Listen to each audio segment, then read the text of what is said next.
ಬೆಳಗಾವಿ ಜಿಲ್ಲೆ ಹುಕ್ಕೇರಿ ತಾಲೂಕಿನ ಯಮಕನಮರಡಿ ರೈತ ಸಂಪರ್ಕ ಕೇಂದ್ರದ ಅಧಿಕಾರಿಯೊಬ್ಬರು ಆಗಸ್ಟ್ 15ರ ಧ್ವಜಾರೋಹಣ ಸಂದರ್ಭದಲ್ಲಿ ಡಾಕ್ಟರ್ ಬಿಆರ್ ಅಂಬೇಡ್ಕರ್ ಅವರ ಭಾವಚಿತ್ರದ ಬದಲು ಸುಭಾಷ್ ಚಂದ್ರ ಬೋಸ್ ಅವರ ಭಾವಚಿತ್ರಕ್ಕೆ ಪೂಜೆ ಸಲ್ಲಿಸುವ ಮೂಲಕ ಸಂವಿಧಾನ ಶಿಲ್ಪಿಗೆ ಅವಮಾನ ಮಾಡಿದ್ದಾರೆ ಎನ್ನಲಾಗಿದೆ. ಯಮಕನಮರಡಿ ಕೃಷಿ ಇಲಾಖೆಯ ಅಧಿಕಾರಿ ಶಿವಾನಂದ್ ಕಾಮತ್ ಅವರು ಆಗಸ್ಟ್ 15ರಂದು ತಮ್ಮ ಕಚೇರಿಯಲ್ಲಿ ಸ್ವಾತಂತ್ರ್ಯ ದಿನೋತ್ಸವದ ಧ್ವಜಾರೋಹಣ ನೆರವೇರಿಸುವಾಗ ಮಹಾತ್ಮ ಗಾಂಧೀಜಿ ಹಾಗೂ ಸುಭಾಷ್ ಚಂದ್ರ ಬೋಸ್ ಅವರ ಭಾವಚಿತ್ರಗಳಿಗೆ ಪೂಜೆ ಸಲ್ಲಿಸಿದ್ದರು.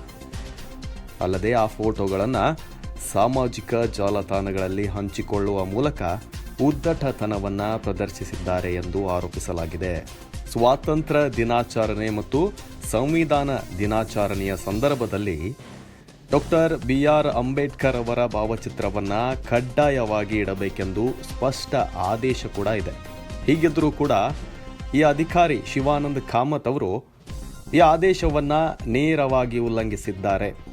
ಈ ಕುರಿತು ಹುಕ್ಕೇರಿ ತಾಲೂಕಿನ ದಲಿತ ಪರ ಸಂಘಟನೆಗಳು ತೀವ್ರವಾಗಿ ಖಂಡಿಸಿದ್ದು, ಸರ್ಕಾರಿ ಆದೇಶ ಉಲ್ಲಂಘಿಸಿದ ಅಧಿಕಾರಿಯ ವಿರುದ್ಧ ಸೂಕ್ತ ಕಾನೂನು ಕ್ರಮ ಜರುಗಿಸುವಂತೆ ಆಗ್ರಹಿಸಿ ಸರ್ಕಾರಕ್ಕೆ ಮನವಿಯನ್ನ ಸಲ್ಲಿಸಿದ್ದಾರೆ.